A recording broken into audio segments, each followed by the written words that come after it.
చెప్పండి తాత. ఓం శ్రీమాత్రే నమః. ఇంకొక చిన్న పరిహారం చెబుతానండి. ఆర్థికమైన ఇబ్బందులున్నా, వ్యాపారానికి సంబంధించిన ఇబ్బందులున్నా కానీ రేపు అమావాస్య, చక్కగా బుధవారం కూడా వచ్చింది. అందులోనూ 2వ తారీఖు 10వ నెల అంటే 1వది. దీనికి చక్కగా మీరు ఒక 27 తమలపాకులు తీసుకోండి.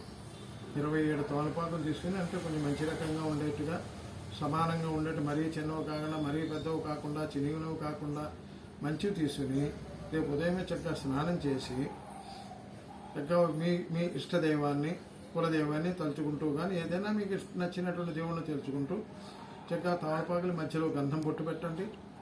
దానిపైన చక్కగా కుంకుమ పెట్టండి. తర్వాత ఒక దారం తీసుకోండి. దారాన్ని చక్కగా దానికి కూడా పసుపు రాసి కసబొట్టు పెట్టుకోండి. వీటన్నింటినీ కూడా ఈ తమలపాకుల జాగ్రత్తగా సూదితో కానీ దేంతో కానీ గుచ్చి ఒక ఏంటంటే ఒక తోరణంగా తయారు చేయండి. తోరణంగా తయారు చేసి దానికి గుమ్మానికి కట్టు దండం పెట్టుకోండి చాలు. అంతకని ఇంకేం చేయక్కర్లేదు. మళ్ళీ సాయంత్రం అయిన తర్వాత స్నానం చేసి చక్కగా దాన్ని తీసేసి, దండం పెట్టి తీసేసి మీ దగ్గర ఉన్న ఒక చెట్లో కానీ, లేకుంటే ఎవరు తొక్కని ప్లేస్లో కానీ, తులసి చెట్లో కానీ వేసుకోండి. ఈ రకంగా చేసుకున్నట్లయితే కనుక ఆర్థిక సమస్య నుంచి బయటకు వచ్చే సుఖంగా ఉన్నారని చెప్పని రిజల్ట్స్ కనపడ్డాయని కూడా మా గురువుగారి ద్వారా చెప్పడంతో ఆయన ద్వారా ఈ విషయం తెలియజేస్తున్నాను. వీలున్నంత వరకు ఉపయోగించుకోవడానికి ప్రయత్నం చేయండి.